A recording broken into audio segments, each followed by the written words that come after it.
Good morning, students. How are you? Today's topic is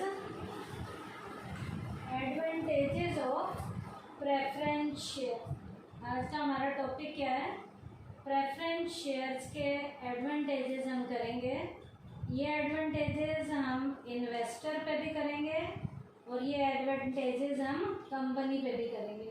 तो सबसे पहले हम एडवांटेजेस प्रेफरेंस शेयर्स के जो स्टार्ट करने जा रहे हैं वो एडवांटेजेस हम किन के ऊपर करेंगे. सबसे पहले फॉर इन्वेस्टर. सबसे पहले किसके ऊपर करेंगे एडवांटेजेस फॉर इन्वेस्टर्स. सबसे पहला एडवांटेज है इसका रेगुलर इनकम. क्या है? Regular income. If the company earns sufficient profit, dividend on preference shares is paid at a fixed rate. जब कंपनी को सफिशिएंट लेवल के प्रॉफिट हो रहे होते हैं तो प्रेफरेंस शेयर होल्डर्स को प्रॉफिट में से जो डिविडेंड है वो फिक्स्ड रेट पर, फिक्स रेट का जो पहले से निर्धारित किया हुआ है वो प्रेफरेंस शेयर होल्डर्स को दिया जाता है. तो इसका मतलब जब कंपनी को प्रॉफिट हो रहे होते हैं तो प्रेफरेंस शेयर होल्डर को फिक्स रेट का जो डिविडेंड दिया जाता है, इसका मतलब इन शेयर होल्डर्स की अर्निंग क्या होती है? रेगुलर होती है. इन शेयर होल्डर्स की अर्निंग क्या होती है? रेगुलर होती है. In case the profit is not sufficient, some dividend is paid. यदि कुछ प्रॉफिट नहीं हुआ किसी साल तो भी इन्हें कुछ दिया जाता है, फिक्स्ड रेट का इन्हें दिया जाता है. If in any given year there is no profit at all, then the dividend of cumulative preference shareholder goes on accumulating and is payable with arrear in the year of profit along with the dividend of the current year. बेटा एक type है यहाँ पर cumulative preference shares की. उन्हें तो जिस साल प्रॉफिट नहीं भी होता, अगले साल जब प्रॉफिट होगा तो उन्हें अगले साल के प्रॉफिट के साथ पिछला प्रॉफिट भी जोड़कर दिया जाता है. तो प्रेफरेंस शेयर होल्डर्स की जो अर्निंग है वो कैसी होती है? रेगुलर अर्निंग होती है. सेकंड इसका एडवांटेज इन्वेस्टर को क्या है? Preference at the time of liquidation. Liquidation के टाइम पीरियड में भी इन्हें प्रेफरेंस दी जाती है इक्विटी के comparison. In the event of company facing liquidation, preference share holders are paid their capital before any payment is made to equity share holders. जब company बंद होने के कगार पे होती है, लिक्विडेशन के पीरियड को जब कंपनी फेस कर रही होती है तो प्रेफरेंस शेयर होल्डर्स को उन्हें उनका पैसा वापस भी इक्विटी शेयर होल्डर्स से पहले दिया जाता है. इक्विटी शेयर होल्डर्स को प्रेफरेंस शेयर होल्डर्स के बाद देते हैं, लेकिन जो प्रेफरेंस शेयर होल्डर होते हैं उन्हें इक्विटी शेयर होल्डर से भी पहले पैसा वापस दिया जाता है. कौन से टाइम पीरियड में? जब कंपनी जो है लिक्विडेशन की कंडीशन को वाइंड अप का जब टाइम पीरियड चल रहा होता है तब भी प्रेफरेंस शेयर होल्डर्स को उन्हें उनका पैसा इक्विटी शेयर होल्डर्स से पहले दिया जाता है. इक्विटी शेयर होल्डर्स को तो यहाँ पर भी पैसा बाद में देते हैं, यहाँ पर भी इक्विटी को बाद में देते हैं. तो यहाँ क्या लिखेंगे? दस the element of risk is very little. Preference shares पे रिस्क काफ़ी कम होते हैं. इक्विटी शेयर होल्डर्स बेचारे उनका रिस्क सबसे ज़्यादा होता है, लेकिन प्रेफरेंस के रिस्क यहाँ पर क्या होते हैं? कम होते हैं. थर्ड है participation in extra profit. Participation in extra profit.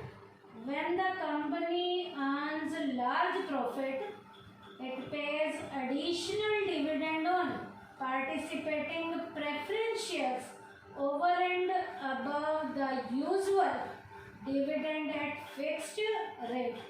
बेटा जब कंपनी को कभी भी प्रॉफिट बहुत ज़्यादा हो जाते हैं इक्विटी शेयर होल्डर को देने के बाद भी पार्टिसिपेटिंग प्रेफरेंस शेयर होल्डर्स को अपने नॉर्मल डिविडेंड के अलावा, जब वो मैनेजरियल एक्टिविटीज़ में पार्टिसिपेट करते हैं तो नॉर्मल डिविडेंड के अलावा भी प्रॉफिट का हिस्सा डिविडेंड इन्हें दोबारा से दिया जाता है। तो extra profit participating preference share holders को दिया जाता है। कब? जब प्रेफरेंस शेयर होल्डर्स कंपनी की मैनेजरियल एक्टिविटीज़ में पार्टिसिपेट करते हैं तो इक्विटी को देने के बाद भी जो बचा हुआ होता है वो पार्टिसिपेटिंग प्रेफरेंस शेयर होल्डर्स को अपने नॉर्मल डिविडेंड के अलावा extra dividend participating preference share holders को दिया जाता है। तो यहाँ पर but in case of preference share company is free from any worry after making payment of dividend. यहाँ पर किसी भी तरीके की उसे कोई भी वरी नहीं होती। क्यों? क्योंकि एक्स्ट्रा प्रॉफिट जो है पार्टिसिपेटिंग लेवल के जो प्रेफरेंस शेयर होल्डर होते हैं उन्हें यहाँ पर दिया जाता है। उसके बाद है voting right on related resolution. Resolution के टाइम पीरियड में प्रेफरेंस शेयर होल्डर को, इसका मतलब एडवर्स कंडीशन है तो यहाँ पर प्रेफरेंस शेयर होल्डर वोट डाल सकते हैं। Preference share holders have the right to vote on such resolution of the company as has a direct bearing on their interest। जहाँ पर भी प्रेफरेंस शेयर होल्डर्स के अपने डायरेक्ट हितों की रक्षा उन्हें करनी होती है तो ऐसे टर्म्स कंडीशन जब भी आ जाती हैं तो प्रेफरेंस शेयर होल्डर यहाँ पर रेजोल्यूशन के टाइम पीरियड में इन्हें वोट डालने का भी क्या मिला हुआ है? राइट मिला हुआ है। वैसे बेटा नॉर्मल कंडीशन में प्रेफरेंस शेयर होल्डर वोट नहीं डालते, वोट डालने का राइट इक्विटी शेयर होल्डर्स को मिला हुआ है। लेकिन रेजोल्यूशन से रिलेटेड कभी भी टाइम पीरियड आता है तो प्रेफरेंस शेयर होल्डर्स यहाँ पर वोट डालते हैं और अपने हितों की खुद क्या कर सकते हैं? रक्षा कर सकते हैं। तो ये तो प्रेफरेंस शेयर्स के एडवांटेजेस क्या थे इन्वेस्टर पे। क्या? रेगुलर अर्निंग या regular income, preference at the time of liquidation, participation in extra profit, voting right on related resolution. अब एडवांटेजेस फॉर कंपनी क्या है? कंपनी के लिए क्या फायदे हैं प्रेफरेंस शेयर से? फर्स्ट पॉइंट है no interference in management. Preference share holders company के मैनेजरियल एक्टिविटीज में किसी भी तरीके की इंटरफेरेंस नहीं करते, कोई भी हस्तक्षेप नहीं करते। Mostly preference share holders have no right to vote. वैसे तो प्रेफरेंस शेयर होल्डर्स को कंपनी की मीटिंग में वोट डालने का राइट नहीं है, एडवर्स कंडीशन में ही होता है। जिन्हें वोट डालने का राइट होता है वही मैनेजरियल एक्टिविटीज़ में हिस्सा लेते हैं और इंटरफेयर करते हैं। प्रेफरेंस शेयर होल्डर्स को वोट डालने का जब राइट ही नहीं है तो ये मैनेजरियल एक्टिविटीज़ में किसी भी तरीके का कोई भी इंटरफेयर नहीं करते। दे हैव नो राइट, इन्हें किसी भी तरीके का कोई भी राइट नहीं है। जब इन्हें राइट ही नहीं है वोट डालने का तो ये कंपनी की मैनेजरियल एक्टिविटीज़ में किसी भी तरीके का कोई भी इंटरफेयर नहीं करते। उसके बाद है less burden on company. Company के लिए बर्डन भी कम होते हैं।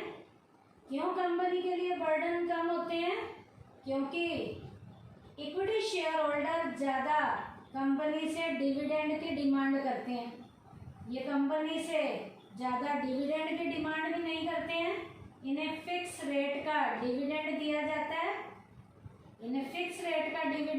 जाता है, लेकिन इक्विटी शेयर होल्डर डिमांड ज़्यादा करते हैं। The equity share holder usually expect more dividend than the preference share holder. Equity share holder हमेशा चाहते हैं कि उन्हें प्रेफरेंस शेयर होल्डर से डिविडेंड ज़्यादा दिया जाए। This expectation on the part of the equity share holders act as burden of the company. अब जब इक्विटी वाले प्रेफरेंस से ज़्यादा मांगते हैं कंपनी से, तो वो कंपनी के लिए बर्डन होते हैं, और प्रेफरेंस शेयर होल्डर ज़्यादा मांगते ही नहीं है तो ये बर्डन कम होते हैं। But in case of preference share, company is free from any worry after making payment of dividend at a fix rate. Company वाले प्रेफरेंस शेयर होल्डर को फिक्स रेट का डिविडेंड देते हैं। तो फिक्स रेट का dividend देते हैं तो कंपनी के लिए किसी भी तरीके की मुसीबत नहीं होते। लेकिन कंपनी वालों से इक्विटी शेयर होल्डर जो है डिविडेंड की डिमांड ज़्यादा करते हैं, तो कंपनी के लिए बर्डन तो होते हैं इक्विटी शेयर होल्डर, और प्रेफरेंस शेयर होल्डर कंपनी के लिए क्या होते हैं, लेस बर्डन होते हैं। उसके बाद है नो नीड ऑफ मॉर्गेज। गिरवी रखने के लिए भी किसी भी एसेट की इन्हें ज़रूरत नहीं पड़ती। In order to issue preference shares, a company has no need to mortgage its assets, while it has to do so very often in case of debenture। Preference share को इशू करने के लिए company वालों को किसी भी तरीके की कोई भी एसेट गिरवी नहीं रखनी पड़ती, जबकि ज़्यादातर डिवेंचर्स में ऐसा किया जाता है। डिवेंचर्स को इशू करने के लिए कंपनी वालों को एसेट्स क्या रखनी पड़ती है, गिरवी रखनी पड़ती है।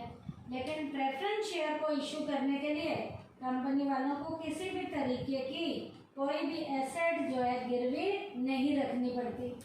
जब कोई एसेट गिरवी नहीं रखनी है तो इसका मतलब ये कंपनी के लिए किसी भी तरीके का कोई भी प्रेशर के रूप में नहीं होते।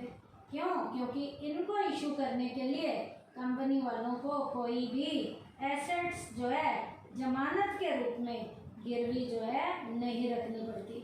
ज़्यादातर डिवेंचर में गिरवी रखना पड़ता है, लेकिन प्रेफरेंस शेयर को इशू करने में किसी भी तरीके की कोई भी एसेट्स के मॉर्गेज की ज़रूरत नहीं पड़ती। उसके बाद है receipt of permanent capital.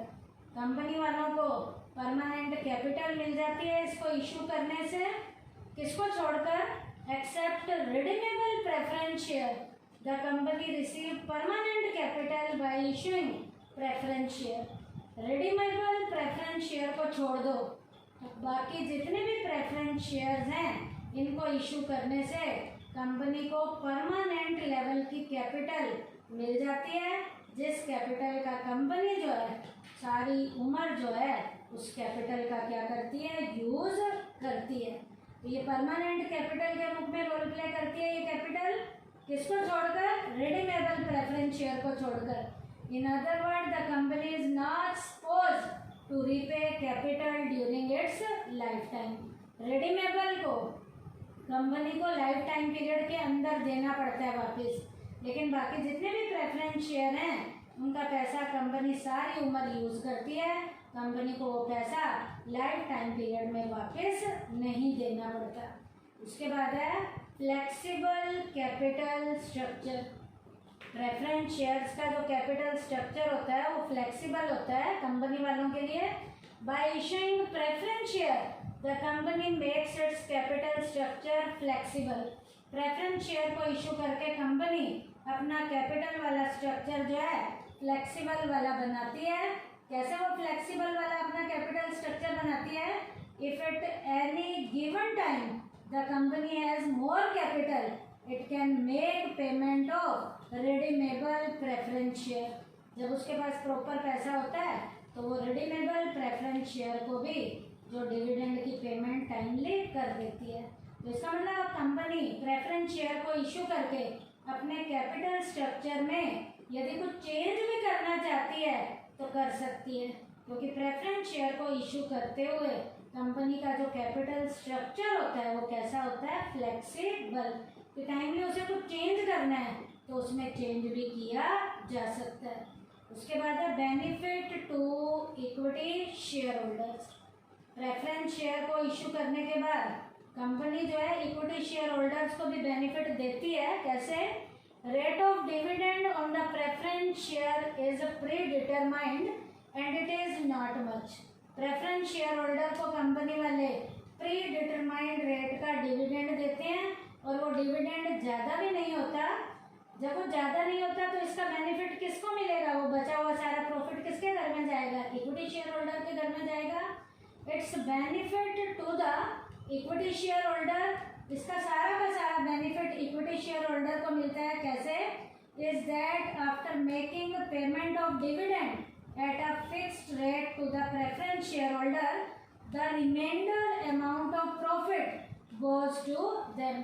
Preference share holder को फिक्स रेट का डिविडेंड देने के बाद जो कुछ भी कंपनी के पास बचेगा वो सारा का सारा किसके घर में जाएगा? बचा हुआ इक्विटी शेयर होल्डर के घर में जाएगा।